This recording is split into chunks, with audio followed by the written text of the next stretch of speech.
tú necesitas básicamente pensar. Si tú piensas, eres capaz de poner la tecnología a tu favor. Si tú no piensas, sino que mimetiza, es decir, haces lo que hacen todos, si no tienes criterio propio, tienes criterio de todos, entonces la tecnología te lleva donde todos, no te diferencias. Esto genera enormes problemas tanto en el desarrollo personal como en el desarrollo de las empresas. Para algunos los comerciales son la corteza, el caparazón externo de la empresa. No son camareros que van a servir a la mesa, son gente que ha entendido el proceso de producción, de cocinar, que saben explicar y saben las variaciones que puede aceptar de un cliente y al precio que los puede aceptar. Hay directores que no dependen de ti, la enfermedad no depende de ti, hay cosas que no dependen de ti. Pero aquellos que dependen de ti, tú vas a intentar conjugar el futuro de un modo propio. Esto es ser emprendedor. Muy buenas, Xavier, ¿cómo estás? Muy bien, un placer. Oye, pues muy agradecido de que te hayas prestado tan amablemente a estar en el lado humano de las ventas y bueno, yo te sigo hace tiempo, te leo en tus columnas de La Vanguardia desde hace mucho tiempo y la verdad es que quería traerte a este espacio porque yo llevo ya unos cuantos años divulgando alrededor del lado humano de las ventas y tú hablas del management humanista y me parece que son dos ideas que están completamente ligadas y que me encanta que estés aquí y que nos puedas dar tu visión. Pues igualmente, un placer. He visto que tienes muchos podcasts, o sea que muy bien, llevas mucho tiempo con esto. Muy bien. Bueno, pues me gustaría hacerte una pequeña presentación, porque no todo el mundo te conocerá y las personas que estén escuchando este podcast, pues está bien, ¿no? Que se hagan una composición del lugar. Y voy a hacerte una presentación un poco curricular, cosa que me va a ser muy difícil porque es tremendamente extensa, ¿no? Entonces, me podré equivocar seguramente en algunas cosas, no las posicionaré bien en el tiempo, porque claro, es que tienes un currículum absolutamente brillante. No, hazlo corto, hazlo corto. Bueno, eres licenciada en Historia Contemporánea Aquí no y te equivoco. tu pasión es el Renacimiento italiano, y ya hablaremos de eso. Tus inicios profesionales fueron como profesor de Historia Contemporánea en la Universidad Autónoma de Barcelona. Diste el salto a la Universidad Politécnica de Cataluña ya formando en el ámbito de la gestión. Has colaborado y colaboras con muchas universidades y escuelas de negocio tan prestigiosas como ESADE, IES, la Universidad de Berkeley, Boston, bueno, en fin. Profesor de la Barcelona School of Management, la Universidad Pompeu Fabra. Has coqueteado con la política, eres presidente fundador de... Poco. Bueno, algo he visto por ahí. Presidente fundador de la Barcelona Peter Drucker Society. Das al año más de 100 conferencias, colaboras, como ya hemos comentado antes, con diferentes medios, pero bueno, quizás el que más destaque es La Vanguardia, con tu columna increíble que nadie se puede perder. Has trabajado en medio mundo, sobre todo en Estados Unidos, y desde el año 2002 trabajas dentro de tu propia consultora, Lead to Chain, en la que bueno, ayudas a empresarios y a empresas en el ámbito de la estrategia, de la innovación y de todo ese desafío que implica el no quedarse atrás, ¿no? Tienes 5 libros publicados, en el 2010 Cosas que aprendemos después, en el 13 Innovación pública, en el 18 Esquivar la mediocridad, en el año 21 Crecer haciendo crecer y en el año 22 el Management humanista.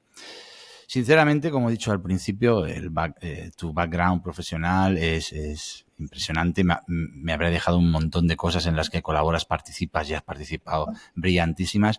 Pero más allá de esto, y teniendo en cuenta ese perfil que tienes, Xavier, tan humanista, ¿no? Y tan amante del renacentismo italiano, etcétera, me gustaría que te definieras como persona, ¿no? ¿Cómo te sientes tú como persona? ¿Qué es lo que mejor te definiría como ser humano? Bueno, yo creo que un aspirante. Creo que es un aspirante, ¿no? Los aspirantes son los que no han llegado, los que les queda camino, ¿no? Los que piensan que lo importante, digamos, no está tanto detrás, sino delante, y por tanto es un aspirante, ¿no? Con ganas de aprender, con ganas de continuar el camino. Y la verdad es que me siento así, un aspirante, ¿no? Me lo he sentido siempre y ahora también. Esa forma de definirte, ¿no? Habla de tu humildad, una palabra que te he leído. He tenido la oportunidad de leer los 2 últimos libros que tienes y están llenos de referencias claras a ese concepto, ¿no? Te definen muy, muy bien. Quiero empezar con ese Xavier adolescente. He leído en una publicación, en un periódico, una cita tuya que voy a leer, ¿no? Siempre les estaré agradecidos. Cuando mi padre se quedó sin trabajo, me permitieron seguir estudiando y trabajando en la escuela para pagarme, el bachillerato. ¿Qué te enseñó esa etapa de tu vida? Bueno, la verdad es que para mí fue un baño de realidad, ¿no? Pero lo acepté con naturalidad. Nosotros veníamos de un entorno de gente trabajadora, que en una ciudad industrial. Entonces esto no era ningún drama, ¿no? Yo me puse a trabajar a los 14 años, pero mi abuelo a los 7 años, ¿no? Entonces era un gran salto de prosperidad. O sea que no lo veía como un gran drama. Y la verdad es que fue bastante divertido porque yo empecé en ventas, como te puedes imaginar. ¿Eh? Y fue una cosa bastante divertida. Pero básicamente, digamos, gran agradecimiento a los escolapios, a la escolapía, porque cuando yo le comuniqué al director que, bueno, las circunstancias de toda la ciudad estaban cerrando todas las fábricas textiles, la de mi padre también, entonces dije, mira, no podré continuar, tengo que ir al instituto. Entonces ellos me propusieron continuar, me propusieron poder, digamos, estar, digamos, colaborando en cositas, pero en realidad, digamos, hicieron un gran favor, ¿no? Y yo he intentado toda la vida no solo ayudar en lo que he podido, sino, digamos, hacerles un reconocimiento, porque la verdad es que estoy muy agradecido. Ellos después también se portaron muy bien en Italia, me permitieron estar en Italia, en Florencia y y en la plaza, digamos, San Pantaleón, en el corazón de Roma, al lado de la Piazza Ramona. Entonces, yo no renuncio a todo esto, al contrario, les hago un gran reconocimiento. Esos aprendizajes que nos marcan tanto, ¿no? Decía hace no mucho tiempo, bueno, esto lo ha repetido muchas veces Tony Nadal, que todo el mundo lo conoce, el gran impulsor de joven, ¿no? De Rafael Nadal, como lo dice él, hablaba de que el carácter se forjaba en la adversidad y el carácter se forja en la adversidad. Entonces esa adversidad bien entendida, ¿no? Esos comienzos no fáciles, vamos a decirlo así, en los que uno tiene que desarrollarse y salir adelante casi por sí mismo, pues de alguna manera te acompañan toda la vida, ¿no? Sí, sobre todo para no exagerar ni sobreactuar, ¿no? Ya está, no hace falta, digamos, ¿no? Era una cosa normal y creo que yo viví unas circunstancias que vivió mucha gente. Lo importante creo que es cómo asimilas todas estas cosas, ¿no? Y en mi caso las veo como enormemente positivas, enormemente positivas. Xavier, ¿por qué te apasionaba de joven tanto el Renacimiento italiano? Por el humanismo, de hecho, por esta voluntad de tener a las personas en el centro primero, ¿no? Esta pulsión humanista, ¿no? A empezar a leer, digamos, básicamente los neoclásicos del Renacimiento y después, poco a poco, ¿no? La progresiva admiración por la belleza del Renacimiento, ¿no? El Renacimiento es un monumento a la belleza. Tú entiendes que Stendhal cayera, digamos, derrotado por la belleza de Florencia, ¿no? Y cayera en el famoso síndrome de Stendhal. Eh, pero hay una cosa que no hay que olvidar. La belleza no convive siempre con la pureza. El mundo del Renacimiento es un mundo durísimo, lleno de intrigas políticas, lleno de violencia. Entonces, a veces lo que nos queda es una etapa que parece una etapa extraordinariamente plácida, que la gente podía permitirse, digamos, ¿no? Encumbrar el espíritu gracias al arte. No es verdad. Una etapa durísima en términos profesionales, ¿no? Entonces, en Florencia, pero en la mayoría de ciudades italianas y en la mayoría de Europa. Entonces es muy interesante, ¿no? Porque la belleza no nace solo en la pureza. A veces la belleza nace en la trinchera. Hay una cosa que llevo días reflexionando sobre ella y que me apetecía traer aquí y podértela preguntar. El ser humano es espiritual de una u otra manera, ¿no? Y ese espíritu se alimenta de la curiosidad, se alimenta del interés por ir un poquito más allá.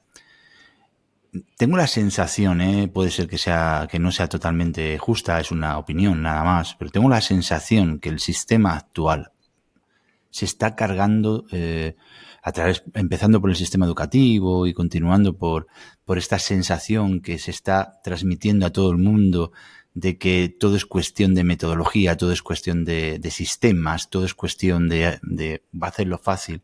Se está anulando esa iniciativa humana por la curiosidad, por el aprendizaje, que en definitiva yo creo que es lo que estimula la creatividad y esa capacidad, voy a ir más allá, de supervivencia. ¿Qué opinas de la sociedad que estamos construyendo? Bueno, antes déjame comentarte el tema de la curiosidad, ¿no? Yo soy un gran amigo y admirador de Alfonso Arnella. Él está dedicándose con cuerpo y alma a este tema. Siempre me dice, Xavi, esto es lo que viene, ¿no? Yo siempre hago caso, porque él siempre va un paso por delante de nosotros, ¿sabes? Y realmente creo que es un gran motor, es un gran motor. Y la curiosidad requiere otra cosa, concentración. La curiosidad dispersa es picaflor, tiene poco recorrido. Llega un momento en que la curiosidad la focalizas y genera un recorrido. Y creo que creo que sinceramente que es una de las grandes palancas para hacer cosas en la vida. Bueno, respecto a la sociedad que tenemos, es una sociedad compleja. Y en la sociedad compleja, tu aportación tiene que ser intentar no incrementar la complejidad. Es una sociedad compleja, en la que está llena de problemas y de dilemas. Los dilemas no tienen solución, los problemas pueden tenerla. El siglo XX fue el gran siglo de los problemas y por eso las dos grandes profesiones del siglo XX son los ingenieros y los médicos. Pero el siglo XXI es un siglo lleno de dilemas. Y aquí es donde tendremos que recuperar algunas cosas. Tendremos que recuperar seguramente una dinámica, digamos, más humanista. Da la sensación, ¿no?, que en esta sociedad que se le llamó hace unos años de la información, ¿no?, este salto que se hizo casi con el cambio de siglo, ¿no?, a la que yo creo que estamos, que es la sociedad de la desinformación, da la sensación llena de input, vivimos avasallados de impactos de todo tipo, comerciales sobre todo, y interesados, claro, lógicamente, como es el comercio en sí mismo. Parece complejo, ¿no? Es estimular el pensamiento independiente de cada uno de nosotros, el pensamiento crítico también, el análisis. Parece que todo conduce a lo simplista, ¿no? Por eso es tan importante, ¿no? Yo no paro de repetirlo, ¿no?, que la competencia fundamental es pensar, tener criterio, construir criterio, aprender a hacer las preguntas. Y me parece fundamental. Ayer estaba en la escuela, lo repito constantemente. En esta época que nos toca vivir, tú necesitas básicamente pensar. Si tú piensas, eres capaz de poner la tecnología a tu favor. Si tú no piensas, sino que mimetizas, es decir, haces lo que hacen todos, si no tienes criterio propio, tienes criterio de todos, entonces la tecnología te lleva donde todos, no te diferencias. Esto genera enormes problemas tanto en el desarrollo personal como en el desarrollo de las empresas. Eres presidente y fundador de la Barcelona Peter Drucker Society. ¿Cómo aterriza en tu vida Peter Drucker y cómo te lleva a fundar esa sociedad? Por admiración hacia la figura de Drucker, yo llego a la Politécnica de Cataluña justo cuando Drucker acaba de pasar por allí, acaba de ser nombrado, poco después de haber sido nombrado honoris causa. Entonces empiezo a encontrar cosas, a leer cosas de Drucker de muy joven, en el momento que yo estaba formándome, estaba estudiando en ESADE en aquel momento, estaba formándome en management, en el primer digamos, bautizo de management. Entonces empiezo a leer citas, empiezo a leer libros sobre Drucker y poco a poco no para de crecer mi admiración. Hasta que un día contacto con la gente de la Drucker Society Europea, básicamente, digamos, a Richard Straub, el gran líder de este mundo, y que cada año organiza un gran Peter Drucker Forum en Viena. Y entonces yo me empiezo a vincular a este movimiento y de algún modo lo reproduzco aquí, con una característica un poco especial, ¿verdad? O sea, que es que nunca he querido tener un movimiento grande alrededor de todo esto. He buscado más influir en la proyección de la obra de Drucker que no en crear una asociación, digamos, importante alrededor de esto. Creo en este sentido que es una bendición, digamos, poder haberme acercado a este mundo, conocer gente, digamos, que ha sido gente que no solo lo ha estudiado, lo ha vivido, lo ha conocido. Y para mí ha sido pues una inspiración constante, ¿no? Cuando alguien, después de Internet, después de la inteligencia artificial, continúa inspirándote con libros que escribió hace a lo mejor 70 años, ¿no? Es que realmente era una persona que entendía muy bien la condición humana. Porque la tecnología ha cambiado mucho, pero la condición humana no tanto. ¿Qué destacarías del legado de Peter Drucker? Primero el ejemplo. El ejemplo. El gran gurú de todos los gurús era una persona humilde. El ejemplo. Los que lo iban a visitar a su casa, abría él la puerta. No era nunca quiso estar en Harvard, ni en ninguna de las grandes universidades. No sé, digo Harvard, por poner un ejemplo de gran universidad. Siempre se quedó en un college secundario en Los Ángeles, Claremont. Y la verdad es que es el autor con más publicaciones de la Harvard Business Review. Hubiera podido escoger la universidad que quería. No, para mí esta humildad y luego esta sagacidad, digamos, de entender la condición humana, ¿no? Y de entender cosas básicas, digamos, de las organizaciones, ¿no? Entonces, yo la verdad es que releo sus libros porque los libros son los mismos, pero yo no. Entonces es fácil encontrar la inspiración. Una de las cosas que he leído y que además tú defines muy, muy bien, ¿no? Es como la etapa en la que estamos viviendo comparándola con la segunda parte del siglo XX, ¿no? En tus libros, yo creo que en los dos últimos libros haces referencia a esto y hablas de que la principal diferencia está en que había más oferta que demanda en la segunda parte del siglo XX, con lo cual, además, de una manera muy, muy bien describes, ¿no?, esa necesidad de los ingenieros, pero que el mundo ha cambiado, ¿no? Como este es un espacio que fundamentalmente aterrizamos ideas alrededor de la venta, yo tengo la sensación que seguimos aferrados a la manera de actuar del siglo XX. Y las escuelas de ventas no terminan de darse cuenta de que ha cambiado la realidad. Has estado trabajando en las mejores empresas, te has paseado por todo el mundo. ¿Cómo ves tú el arte de vender, si me permites? ¿Crees que seguimos intentando transmitir ideas, intentamos seguir persuadiendo a las personas de que nos compren nuestros productos con las mismas artimañas muchas veces que se utilizaban en el siglo pasado? Vender es más complejo hoy. Va por sectores. Esto es importante. No todo es lo mismo. Pero el mundo ya no es analógico. El mundo es analógico y digital. Y la venta o es solo digital o es analógica y digital. Ya no es casi nada analógica. Lo es cuando vas al supermercado, cosas, ¿no? Pero básicamente es cuando vas a una tienda muchas veces, te das cuenta cuando vas a una tienda tipo Zara, para entendernos, te das cuenta cómo es de analógico digital el mundo. Como hay ya dos colas. La cola analógica, gente que va, que pagará en digital, pero que va, ve un vestido, se lo compra y se lo lleva. pero una cola tanto más larga de gente que ha identificado un vestido en la página web o que viene a cambiar algo que ha recibido en casa. Pero entonces, este es un mundo que cambia. El mundo B2B también cambia en este sentido. Y yo tengo que decirte que siempre he tenido no porque estemos hoy aquí, porque lo cuento en todas las conferencias, siempre he tenido no solo un respeto, sino siempre he dicho, digamos, que el starting point es la venta.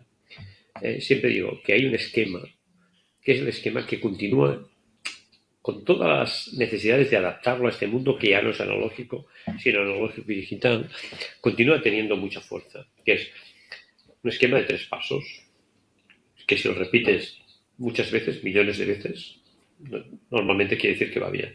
Que es, 1, vender con margen. Vender no es vender, es vender con margen. 2, producir eficientemente, porque no estás solo, no puedes poner el precio que te da la gana. Y 3, cobrar lo antes posible. Y siempre digo, hago broma, que si un día tienes un ataque de innovación, ponlo de cobrar lo antes posible el primero, porque después te vendrá bajada. Entonces, he trabajado mucho con los equipos comerciales. Siempre. Siempre los he visto, digamos, no solo la vanguardia que abre camino, digamos, al proceso, digamos, de la cadena de valor. Los he visto como el termómetro. Como la gente, digamos, que tiene que aprender a oler el futuro. Los clientes son gente que se va sin pedir permiso. El buen vendedor no solamente es capaz, digamos, de conseguir buenos pedidos, es alguien que escucha lo que el cliente no le dice. Y este insight es fundamental, prioritario para la empresa. Cuando trabajo con dinámicas de innovación, quiero sobre todo trabajar con los comerciales. Por 2 cosas. Primero, porque están más cerca de contestar la pregunta clave. ¿Qué necesita mi cliente que no me sepa expresar? Tienen que aprender a observar, pero están más cerca que otros. Y la segunda, porque si ellos no se creen la innovación, si dicen que sí, por no creer un lío interno, pero no se la creen, aquello nunca pasará. Entonces, para mí hay una imagen que siempre pongo cuando hablo de comerciales. Para algunos los comerciales son la corteza, el caparazón externo de la empresa. Para mí es el corazón de la empresa. No solo ellos, pero es el corazón de la empresa. No son camareros que van a servir a la mesa. Vamos mal si es esto. Y en el mundo que estamos, peor. No son camareros que van a servir a la mesa. Son gente que ha entendido el proceso de producción, de cocinar, que saben explicar y saben las variaciones que puede aceptar de un cliente y al precio que las puede aceptar. Son una parte fundamental de la empresa. Entonces, para mí es algo admirable. Y como te puedes imaginar, yo tengo una empresa desde 20 y pico de años. He fundado, estos años he ayudado a fundar, no he fundado, he ayudado a fundar y a veces la he fundado. Más de 10 empresas. Entonces, para mí es clave. Es clave. Y gran admiración por la gente que lo hace bien, que no es este tipo, digamos, de vendedor que te coloca cualquier cosa. Es otra cosa. Es otra cosa. Es que es capaz de vender con margen y garantizar la fidelidad del cliente. Es esto un buen vendedor. No el que vende mucho, no. El que vende con margen y me mantiene al cliente consistentemente cerca. Me vienen a la cabeza 2 cosas, Xavier. Es un mix muy interesante, ¿no? El vendedor, por supuesto, todas estas habilidades que mencionas, ¿no? Esa capacidad de vender con margen. Pero muchas veces las organizaciones tienen que tener también tienen que estar muy, muy implicadas en el proceso de venta, porque una persona puede traer un vendedor puede traer un cliente a la empresa, pero quien sostiene el cliente en el tiempo es la empresa. porque detrás de todo esto está esa experiencia que no va a depender solo del vendedor, del representante, del comercial, que puede hacer su trabajo muy bien, pero si detrás no damos un soporte a todo lo que nos hemos comprometido, si el producto no se sostiene, etcétera, etcétera, etcétera, pues va a ser muy difícil, no hace magia un vendedor, pero efectivamente es así. Y luego simplemente, lo he comentado aquí en el podcast muchas veces, ¿no? Mi suegro lleva toda la vida vendiendo a Japón, ha introducido muchas marcas importantes de calzado español en Japón. La figura más respetada en una organización japonesa, la figura más respetada es el representante de la organización. Eso es el mayor honor que hay como profesional, es ser... o sea, tienes toda la responsabilidad de una organización a tu espalda y una consideración absoluta. Totalmente de acuerdo. Sí.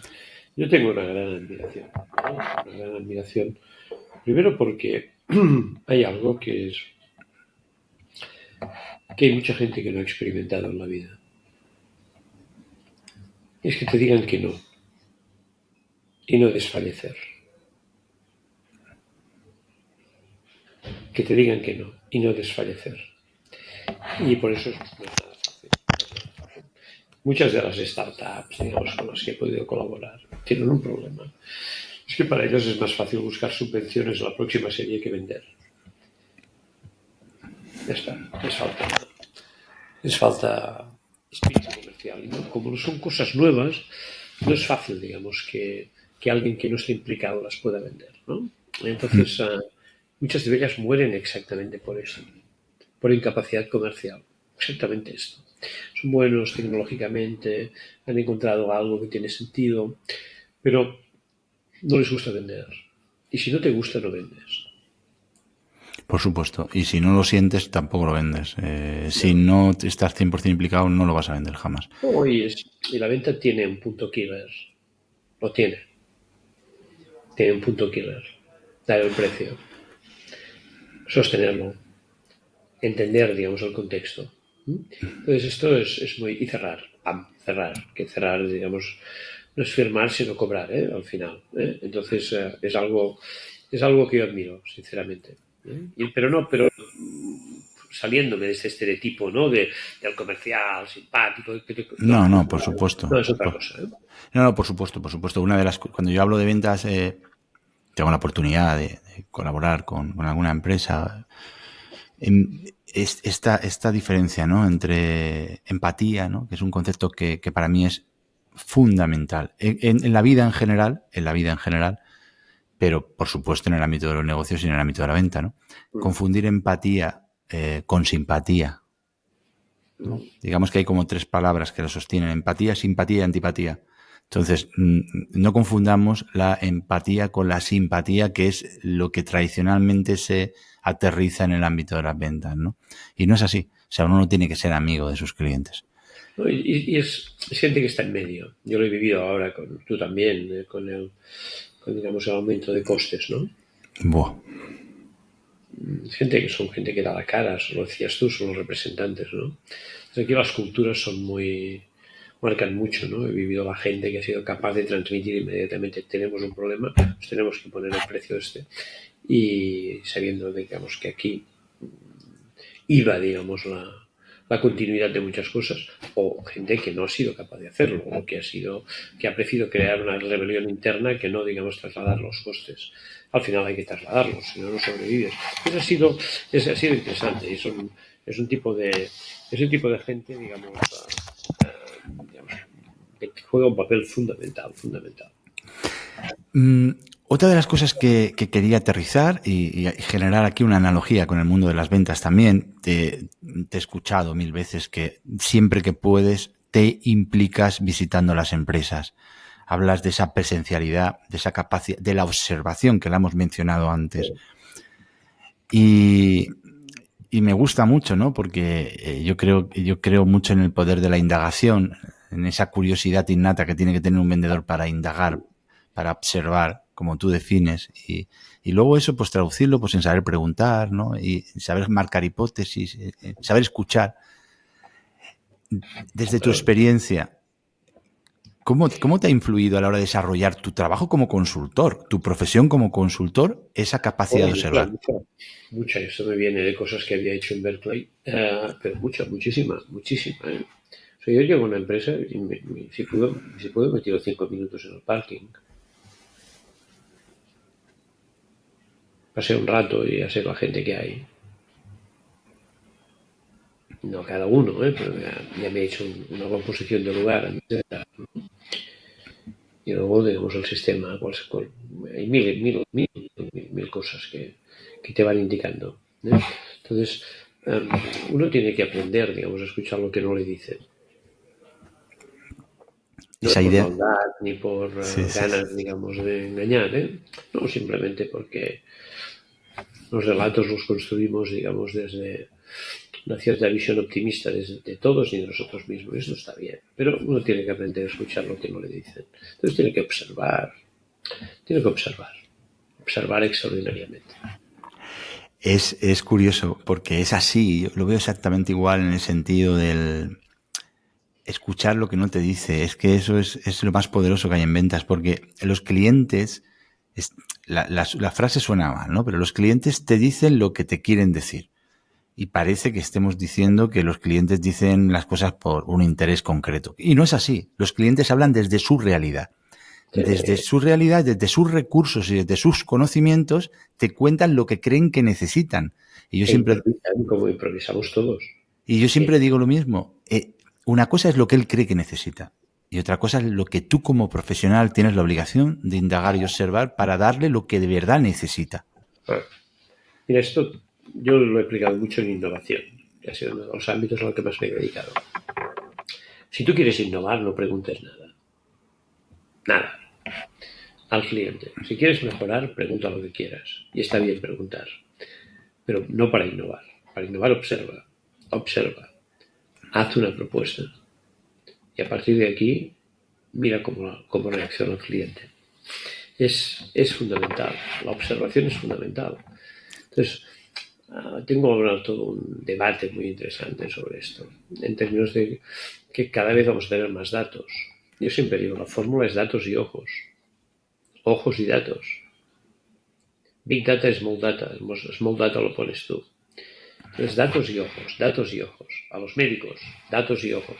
A los que van a vender, datos y ojos. A todos. Datos y ojos.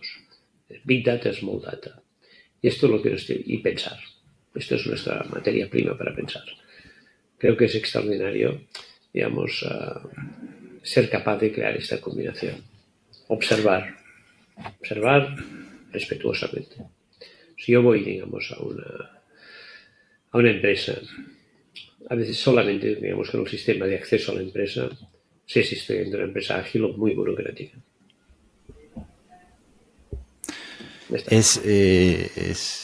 Eso de la observación es impresionante, la verdad, es impresionante. Y luego tener ¿Cómo están dispuestos? ¿Sabes cómo están dispuestos, José? Sí. ¿Cómo están dispuestos? Si ves puertas cerradas, si ves puertas abiertas, la cara que hace la gente, si se hablan, si no se hablan, si hay silencio, si no hay silencio. Te parecerá curioso, incluso hasta ventajista que lo comente aquí, pero yo llevo años que cada vez que voy a una empresa nueva, me gusta llegar como 10 minutos antes y estar en recepción y ver cómo me atienden y ver intentar captar toda la información que puedo para luego hacerme una composición del lugar y un argumentario un poquito más completo. Esa es algo que me ha gustado siempre, ¿no? Familiarizarme con el entorno donde voy a ir a hacer mi trabajo, ¿no? Y ahora tienes que hacer dos cosas, ¿no? Al menos es entrar en la página web y luego ir un poco antes y mirar, ¿no? Yo miro la página web por profesionalidad, ¿no? Y luego abro y cierro paréntesis. Miro la página web y luego la comparo con lo que ellos me cuentan. No siempre es exactamente lo mismo. Y dos, porque no es actualizado, porque lo expresan de otra manera. Y dos, digamos, hago lo que haces tú. Intento contrastar, ¿no? Lo que la empresa que me había imaginado con la empresa que me encuentro. A veces es mejor, ¿no? A veces es más de cartón piedra de lo que me imaginaba y a veces es es una cosa que me deja muy impresionado. Y esto nos puede permitir aplicar una máxima que hay en ventas, ¿no? Que es darle a los clientes lo que te piden, pero entregarles lo que necesitan. Esta frase tiene su miga, porque no es lo mismo, ¿no? Una cosa es lo que ellos te piden, que en realidad te están pidiendo no lo que dicen sus palabras, sino lo que tú eres capaz de descifrar. Pero esto requiere, digamos, mucha consistencia personal, ¿eh? Porque esto requiere ponerle criterio y pensar. No es trasladar un pedido, es otra cosa, ¿eh? Entonces, para mí es un, digamos, cuando tú tienes gente de este tipo, entonces es cuando las empresas tienen muchos insights, muchos inputs para poder, digamos, innovar, tampoco imagines, no, para poder, yo siempre digo, al cliente, tú tienes que evolucionar con él y servirle en el futuro medio paso por delante. En esto ya has visto algún libro que insiste mucho. Sí, me gusta medio eso. Paso por delante. Entonces, el medio paso por delante es muy difícil de encontrarse en el comercial. Por el resultado, los tecnólogos no lo encuentran fácilmente. Entonces, tú tienes que ir al revés. Tú tienes que ir con los comerciales a entender problemas, necesidades, aspiraciones, muchas veces no expresadas, y luego ir a una solución que tendrá tecnología. Pero es muy difícil que aciertes yendo desde la tecnología a los clientes. Hay pocas startups que aciertan. Sí, Entonces, totalmente. es muy importante este viaje, hacer este viaje. Entonces, yo hace tiempo estoy trabajando mucho con equipos comerciales, especialmente para más cosas que para, evidentemente, no solo para el ámbito de marketing, sino especialmente para el ámbito de innovación. Porque sí que si ellos no lo ven claro, ni la innovación que generemos llegará al cliente de un modo que éste lo va a aceptar, ni tendremos la materia prima fundamental con la que trabajar para podernos imaginar nuevas propuestas de valor. Y esto lo quiero hilar con la siguiente pregunta que te quería hacer, porque creo que tiene mucho que ver, y es la esencia desde donde hacemos las cosas. La frialdad con la que se mueven muchas empresas y muchas organizaciones en el mercado. Tú hablas de propósito, de legado, de arraigo, hablas de muchos valores realmente fuertes en tus libros, en tus columnas, y a mí me apasionan eso porque comunican perfectamente con mi manera de ver el mundo. Yo creo que todo lo que estamos proponiendo, todo lo que estás diciendo, solo se puede hacer desde una esencia auténtica, un sentido, un compromiso auténtico por ayudar desde mi organización, desde mi empresa, a mi cliente. Y no desde el excesivo mercantilismo business desde el que se hace casi todo hoy en día. Sí, es así. Yo lo expreso con esta fórmula de crecer haciendo crecer, ¿no? Tienes que hacer crecer a tus clientes, a la gente de dentro, a la propia empresa, para manteniendo los equilibrios y a la sociedad. Entonces, esto es fundamental. Si no consigues esto, todo lo demás, digamos, es este tipo de empresas que caen en la indolencia. Y muchas veces caen derrotadas por sus propias burocracias. Este es un espacio, Xavier, donde hay mucho, nos escucha mucho profesional autónomo, mucho freelance, mucho emprendedor, muchas personas que no cuentan con un gran equipo o con ninguno. ¿Qué le podrías decir a este tipo de profesionales, ¿no? Que intentan todos los días ganarse la vida como pueden, ¿no? Vendiendo sus proyectos, sus ideas, para que llenen de sentido sus agendas, como a ti te gusta mencionar? ¿Qué les dirías? ¿A qué les invitarías a conectar? ¿Con qué? Primero les diría que no se cansen de sí mismos. Esto es un mundo de momentos, digamos, de pequeños alcances o de grandes alcances, trufados con momentos duros. Entonces, ser emprendedor es simplemente tomar la decisión que todos aquellos vectores que dependen de ti los vas a utilizar para crear tu propio futuro. Hay vectores que no dependen de ti, la enfermedad no depende de ti, hay cosas que no dependen de ti. Pero aquellos que dependen de ti, tú vas a intentar conjugar el futuro de un modo propio. Esto es ser emprendedor. Entonces, es una forma de ganarte la vida, es una forma de estar en la sociedad y es una forma de contribuir a la sociedad. Las tres cosas. Y yo siempre, digamos, he tenido esta admiración natural, ¿no?, que había visto pues en casa y no, esta gente que sabemos que el hilo conductor de nuestra vida no puede ser la queja, sino la contribución. Ya está, ser emprendedor. Si tu proyecto es quejarte cada vez mejor, no, haz otra cosa. Encontrarás espacios para hacer esto, pero no esta capacidad de construir, ¿no? Hay algo de lo que hablamos poco, que es la necesidad de reconocer a los que construyen. Wow. Somos una sociedad que da demasiado altavoz a los que destruyen. En cambio, tenemos que ayudar a los que construyen, ¿eh? Es algo fundamental. Menudo temazo acabas de sacar. Bueno, aquí además este es un territorio que en una sociedad como la actual que vivimos, lastrados, ¿no?, por las ideologías que nos impiden dialogar y crecer juntos y poder conversar y poder decir opiniones, todo está como lleno de hooligans. Es una sociedad muy compleja, como tú bien has dicho, que nos impide defender, pues, por ejemplo, lo que tú estás diciendo, cosas tan sencillas como, coño, que a la meritocracia hay que apoyarla. A la gente que se esfuerza, que se sacrifica, que lucha y que tiene un interés por mejorar sus vidas, que va a repercutir en los demás, no podemos ponerle trabas.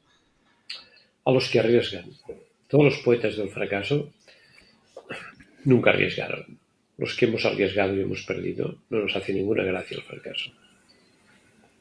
No, el fracaso no requiere poetas, requiere aprendices. Porque la castaña que te pegas es tan espectacular que como mínimo lo que tienes que hacer es aprender, ¿no? Chesbrook, que es muy buen amigo, el inventor del concepto de Open Innovation, profesor de la Berkeley, de la Haas Berkeley School, ¿no? Una relación muy próxima, he aprendido mucho de él y tenemos una amistad sincera, ¿no? Y ayer cenando con él me decía, insisto poco en esta diferencia entre el error y el fracaso. El error es huir, ¿no? El fracaso es no regodearte, sino el fracaso es al menos aprender, ¿no? Y para eso, digamos, me creo poco todos aquellos que fracasan sin haber puesto un euro de su bolsillo, ¿no? No, nosotros necesitamos una lógica, digamos, de emprendimiento que reconozca realmente a la gente, que construye, que arriesga y ayudar cuando las cosas no van bien, pero eso es lo que necesitamos, porque los altavoces de lo que solo quieren destruir, quieren solamente, digamos, generar este clima irrespirable, ¿no?, de confrontación. Esto no nos llega a ninguna parte, no nos lleva a ninguna parte, ¿eh? A ninguna parte. Entonces, yo intento, digamos, si entras en mi columna, bueno, en el timetable de Twitter, verás que tengo un tweet fijado desde el año 2018, cuando salió el libro de Esquivar la mediocridad, que habla de esto, ¿no? Habla de la necesidad, digamos, de reconocer a los que arriesgan, a los que construyen, ¿no? Y no dar tanta alta voz, digamos, a los que solamente destruyen. En fin, es un territorio complejo incluso de hablar en abierto, porque te metes en jardines que muchas veces ya desde la propia inteligencia emocional dices, mira, no, a mí no me... Hay una cosa que es muy importante, ¿no? Pensar que tú puedes escoger un camino de contribuir, ¿no? Y este camino puede, digamos, pasar por lógicas de construcción, digamos, que de algún modo, digamos, tú intentes, digamos, visualizar el impacto. Que no sean impactos muy oblicuos, que dependan de 25, ¿no? Intentes visualizarlo de algún modo. Bueno, y creo que hay mucha gente que hace esto, ¿no? Y la verdad es que yo siento admiración increíble. El libro de Esquivar la mediocridad es un libro que escribo desde la admiración profunda, digamos, ante algunos empresarios, ¿no? Que no tienen nada que ver con ese estereotipo, ¿no?, del buen patrón. No sé si es una buena película o no, pero es un mal ejemplo de lo que yo me encuentro en muchas empresas, ¿no? Yo me encuentro gente realmente con capacidad de construir y con capacidad de aguantar y con capacidad de servir. Luego, el mundo está lleno de imbéciles en todos los ámbitos de la vida, ¿no? Pero yo escribo este libro, digamos, como una forma de homenajear a esta gente que admiro, ¿no? Gente que es capaz de construir, ¿no?, de ponerle ambición sin perder la humildad. Pues lo dejamos ahí porque de verdad que se merecen ese homenaje. Quiero pasar una parte, Xavier, de proponerte unas frases tuyas, unas citas tuyas, y que tú los remates con lo que te apetezca. Están sacadas de tus libros y tú comenta lo que quieras. El propósito no vive sin clientes. Sí. No sobreactuemos con el propósito. Necesitamos resultados para que exista poesía. Si hubiera una forma única de gestionar, no tendríamos trabajo. Sí. Lo harían las máquinas. Igual que si no existiera la incertidumbre. Esta me parece absolutamente brillante, porque hace unas semanas venía yo hace ya 3 o 4 semanas venía de la Feria de Milán del Mueble. Veníamos medio asustados, algunos compañeros y tal, ¿no? Por la cantidad de producto que está llegando cada vez más, de más calidad, de Asia, productos que parecen que nos complican la vida, los productos europeos, y coincidíamos los compañeros en que no podíamos caer en esa reflexión, o sea, no podíamos caer mentalmente en ese pensamiento pobre de querernos comparar. Teníamos que hacer el ejercicio de decir, nosotros no representamos, no me refiero al ejercicio de representar, sino que lo que nosotros vendemos es otro producto y tenemos que ser capaces de creer en ello y de crecer sabiéndolo transmitir. Y lo aterrizo aquí en un ámbito de lo comercial, ¿no? Porque si hubiera una forma única de vender, si fuera tan sencillo como que lo único importante fuera el precio, pues sobraríamos todos. Se quedaría Amazon o cualquier otra plataforma que venga en el futuro. Totalmente. Uno que me gusta mucho. No creo que la formación lo arregle todo. Tenemos más formación que transformación. Sí, necesitamos urgentemente transitar de ecosistemas de formación a ecosistemas de aprendizaje. Es distinto. Aprender es distinto que formarse. Formarse es absorber nuevos conceptos, nuevas herramientas, nuevas experiencias. Aprender es otra cosa. Aprender es hacer una síntesis personal de nuevos conceptos, nuevas herramientas, nuevas experiencias, con tus conceptos, tus experiencias, tus herramientas anteriores. Crear esta síntesis personal es aprender, pero esto no tiene riesgo. Lo que tiene riesgo es operativizar lo que aprendes. Y es lo que necesitamos, ¿eh? Entonces aquí es una cruzada, esto es una cruzada. No, pero es que la visualizo a diario. Con la sobresaturación que hay ahora mismo de formaciones en todos los ámbitos en lo digital, te quedas eclipsado todos los días cuando abres el Instagram o abres las redes sociales o abres LinkedIn, ¿no? Y se trata más de vamos a coger cápsulas más pequeñas de conocimiento, vamos a interiorizarlas y vamos a pasar a la acción, vamos a ponerlas en marcha, ¿no? Porque, y tengo la sensación de que una gran parte de la sociedad está anclada en el aprendizaje o en la visión de que desde el aprendizaje va a llegar casi por generación espontánea su transformación. No, yo siempre digo, distingo mucho, siempre digo que la formación es la metadona de la transformación. Porque tú haces formación para transformar, pero no lo consigues. Solo lo consigues si la gente quiere. Y la gente puede querer, pero necesita poder. Y para poder necesita aprender. Algo hemos tocado, hemos pasado cerquita de esto, ¿no? El esfuerzo es lo que viene después del cansancio. Esta es la última frase del libro Esquivar la mediocridad. Sí, soy antiguo, creo en el esfuerzo. No hay nada serio en la vida que pase sin esfuerzo.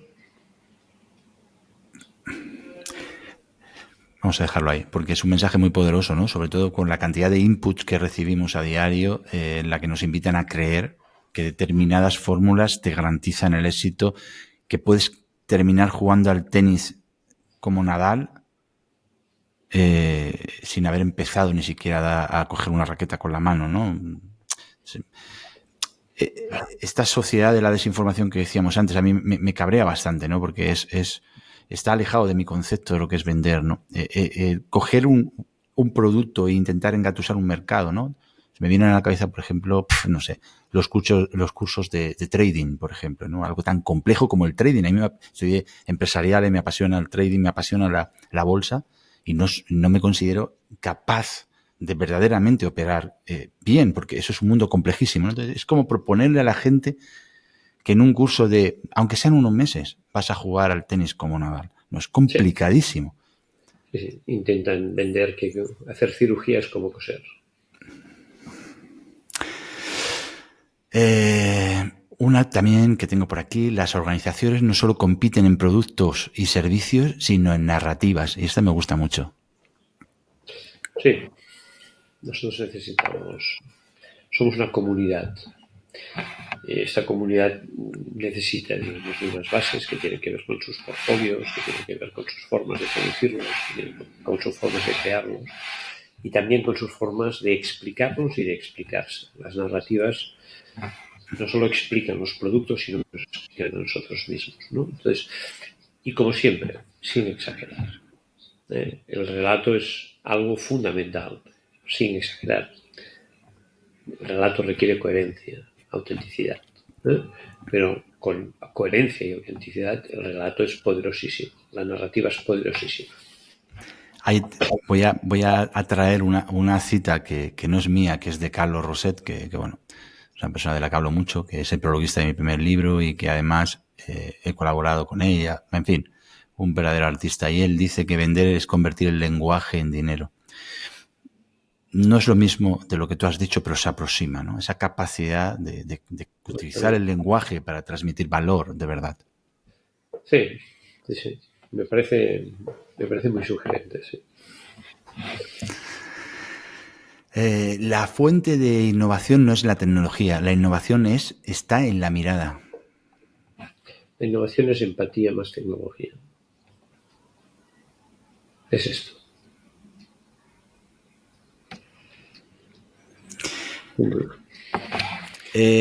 Xavier, pues no quiero dejarte ir, ¿no? Sin preguntarte cuál es el mayor aprendizaje de tu vida.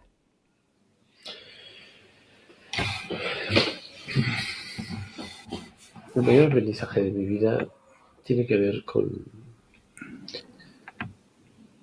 la gente que sabe gestionar el éxito.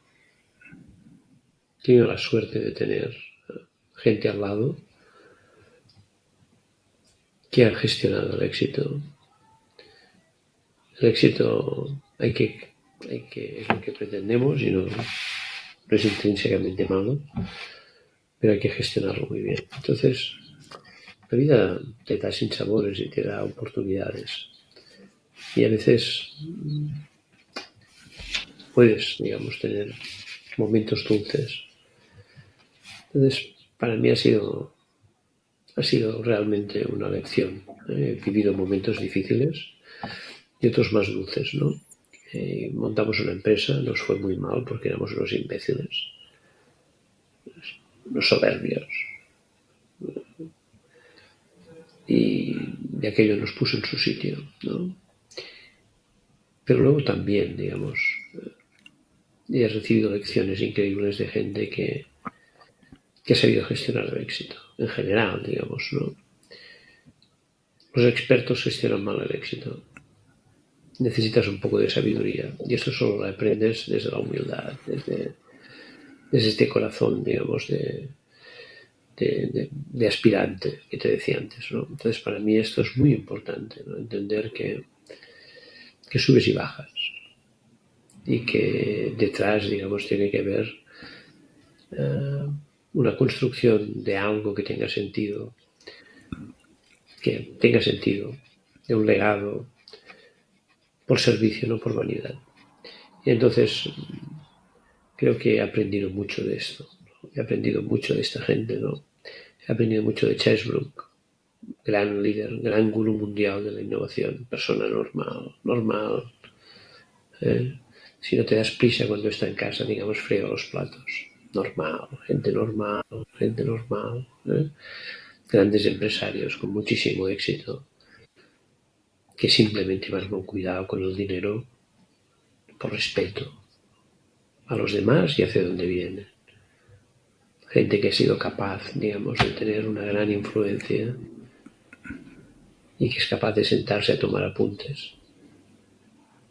Una vez estaba en el Peter Drucker Forum, hace como 7 u 8 años, y tenía a mi lado sentado a Clayton Christensen, número 1 mundial del management por muchísimos años,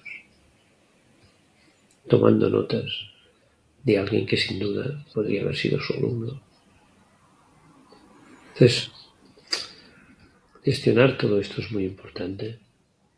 No terminar de creerte. Tener convicciones, pero no creértelo, no creerte nada, digamos. Gestionar muy bien los ataques de importancia. Y creo que he aprendido esto, que hay gente, digamos, que ha sabido hacerlo, ¿no?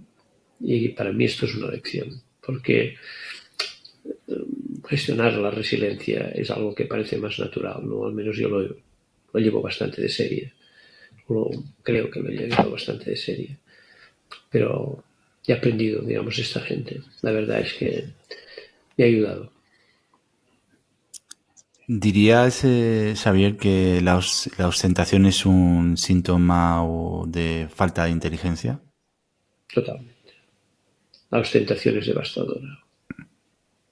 Sea material o moral, la ostentación es devastadora. Poco inteligente. ¿Hay alguna... Sé que tendrás muchos, porque además, desde tu curiosidad, tendrás muchas personas a las que admires. Pero ¿hay algún mentor, alguna persona, en cualquier etapa de tu vida? Porque a veces ese mentor está en nuestra infancia o está en nuestra adolescencia. ¿Alguien que para ti haya representado algo muy especial en tu vida? Bueno, sí, representa una cosa muy especial como cada mayoría de nosotros, o mucha gente, no la mayoría, pero mucha gente, ¿no? La figura de mi padre, ¿no? Y de él aprendí, de mis padres, de él aprendí, digamos, el valor del trabajo, ¿no? Y no creo que sea un mal valor, no creo que sea un mal valor. Seguramente hay que compatibilizarlo mejor de lo que él hizo, pero no creo que sea un mal valor, ¿no? Y siempre lo reivindico y siempre me emociono mucho cuando hablo de él. Bueno, hace ya bastantes años que nos dejó. Entonces, yo he hablado muchas veces, ¿no? Que para mí he tenido una persona que ha sido mi maestro, que es Paco Soler Parellada, ¿no? Y siempre lo he reconocido y siempre me ha parecido que es una persona que ha sabido gestionar muchas de estas cosas que os decía y mantener la ironía, mantener la humildad, después de tener todos los reconocimientos académicos, ¿no? Una cierta alma de aspirante y sobre todo de sentido común, ¿no? Entonces, para mí ha sido un gran maestro. Él es dos cosas a la vez muy importantes, ¿no? Uno es alguien muy laureado académicamente y luego es el propietario de un restaurante de 187 años, como es el Siete Puertas de Barcelona, conocidísimo y muy importante, ¿no? Entonces, y más cosas, ¿eh? Entonces, para mí ha sido un gran maestro y siempre lo he reconocido. Desde esa humildad que estamos hablando y que te caracteriza también, lógicamente, ¿qué es lo último que has aprendido? Pues hoy de un cliente, siempre hoy de un cliente, ¿no? He aprendido que cuando las empresas se quieren centralizar, ¿no? Porque no ha habido buenos resultados, siempre hacen la misma cosa, que es, bueno, poner presión,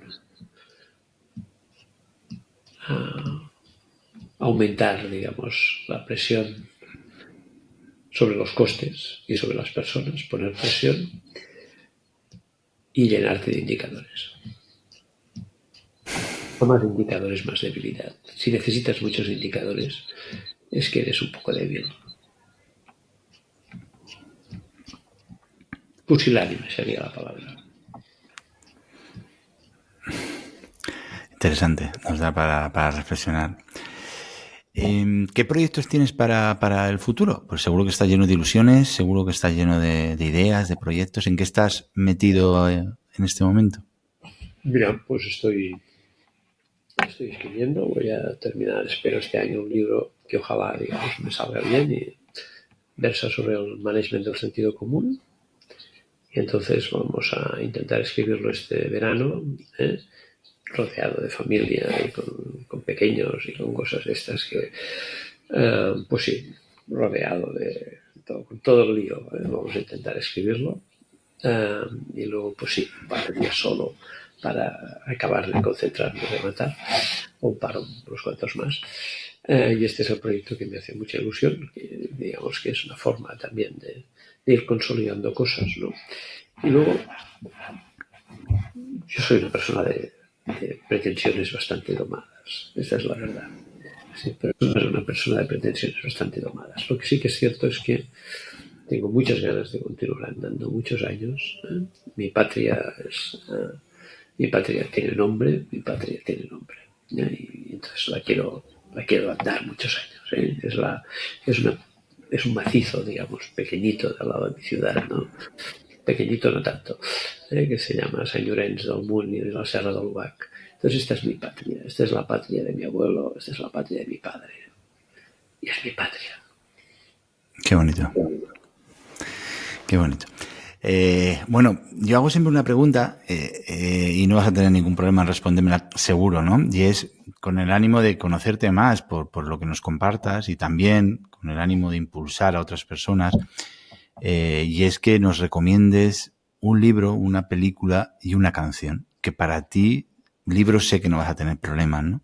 Pero en ese territorio que estamos, ¿qué nos compartes? El libro que hay que leer, digamos, habla de la vida. Es Las memorias de Adriano, de Marguerite Yourcenar. Es un libro extraordinario. Si me dices un libro de management, te diría que escogieran cualquiera de Drucker. Creo que es la película, bueno, no voy a ser muy original porque la verdad es que me fascina. Entonces escoge, digamos, cualquiera de John Ford. Me fascina realmente. Y una canción, pues sí, la canción, digamos, es claramente, ¿no? Es la canción, digamos, sobre San Francisco, ¿no?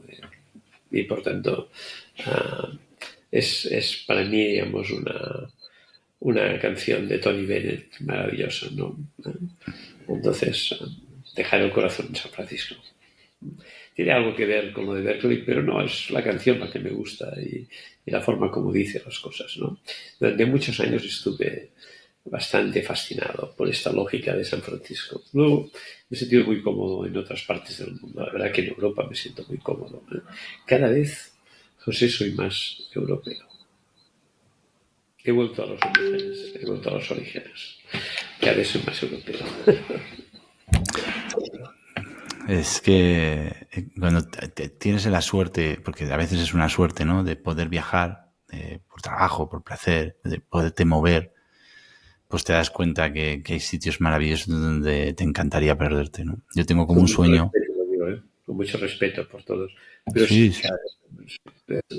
cada vez aprecio mucho Europa y las cosas buenas de Europa, que tiene cosas fatales, pero tiene las ciudades más maravillosas del mundo y tiene paisajes también impagables, ¿no? Entonces, sí, la verdad es que sí, de un modo natural, digamos, y vuelvo a estar muy fascinado por Italia. Vuelvo a estar muy fascinado. Esa fue la fascinación de mi juventud y vuelvo a estar muy fascinado. Es la verdad. Italia, a pesar de estar muy vieja, yo viajo mucho a Italia todos los años, muchas veces por mi trabajo. A pesar de estar muy vieja, sorprendentemente vieja. ¿Norte? Sobre todo al norte, la zona de Milán, toda la zona de la autovía de Milán hacia Venecia. Ahí tengo las fábricas con las que colaboro. pero tú te puedes ir a la estación central a coger un tren a Bérgamo y subirte en un tren hoy en día que los asientos y el respaldo son de madera.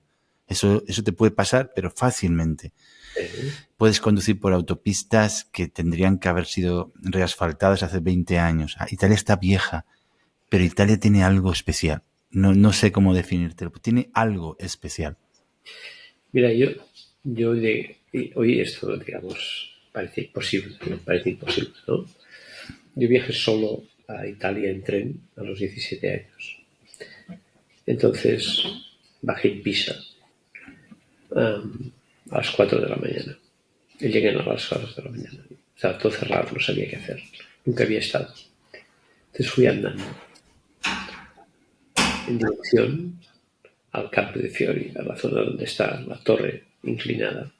Y antes quedé como absorto ante una piazza que se llama Piazza dei Cavalieri. Esto debe ser los finales de los 70. Y hay una imagen que me ha quedado dentro. Y es dos monjas vestidas de monja, digamos, andando en silencio por aquella plaza, ¿no? Este es mi primer recuerdo de Italia. Y es maravilloso, la verdad es que... Y entonces he vivido mucho allí y siempre ya no tengo ganas de volver, la verdad es que me apetece. Pero bueno, también tengo muchas ganas de volver a París, donde había estado trabajando más o menos. Y la verdad es que sí, Europa es un momento de mi vida que Europa me vuelve a seducir mucho. Sí, bueno, Europa es mucha Europa y mucha Europa. Yo lo he tenido más claro hace poquito. Mi hijo está estudiando en Estados Unidos. He pasado allí 2 semanas y he vuelto otra vez con mi convencimiento de que hay grandes diferencias. Y sí. Yo, digamos, a mí la Europa me seduce también la dimensión de equilibrio que tiene, ¿no? Pero en Estados Unidos la verdad es que tengo que decirte que en Boston me siento como en casa. Esto es verdad, es verdad. Es verdad, me siento muy bien en Boston, me siento muy bien. Es cara, insoportablemente cara. Pero me siento bien, conozco gente, me siento muy bien, la verdad es que me siento muy bien. Pero he aprendido muchísimo. Siempre digo, hago broma, digo que siempre los negocios los he hecho en avión de vuelta. Guiándome, pero pensando, no lo harás así. Lo haremos de esta otra manera porque allí las cosas son... No peor, son distintos. En fin, vamos a dejarlo. Muy bien, Xavier. Bueno, voy a hacerte la pregunta que va a ser muy fácil, ¿no? Porque todo el mundo te puede localizar fácilmente, ¿no? Pero si tienes algún canal preferente para ti, para que las personas que nos estén escuchando te investiguen un poquito, accedan a tus libros, etcétera, coméntanos cómo te gusta. Bueno, la página web, digamos, mía, que está diseñada, digamos, por Claudia, que es una diseñadora valenciana y que refleja un poco lo que ha sido mi vida, ¿no? Y que seguro que le falta la última actualización, pero que estamos a punto. Y la verdad es que xaviermarcet.com creo que es donde refleja bastante lo que he querido transmitir de mi vida. Pues ahí lo dejamos. Ha sido un lujazo tenerte aquí. Te doy 1000 gracias de corazón porque empíricamente yo doy fe de tu humildad, porque has contestado a mi mensaje en LinkedIn, has contestado a mi correo, o sea, no es usual. Entonces vamos a ponerlo en valor. No es normal. Y te agradezco un montón que te hayas prestado a venir a esta ventana tan humilde, desde esa generosidad que no solo dices, sino que practicas. De corazón, 1000 gracias. No, al contrario, gracias a ti por una conversación tan interesante. Ojalá, digamos, que la escuchen también la encuentren interesante. Muy bien, Xavier. Pues te mando un abrazo. Ojalá algún día te pueda conocer en persona y un placer. Igualmente, gracias por todo. Chao, chao.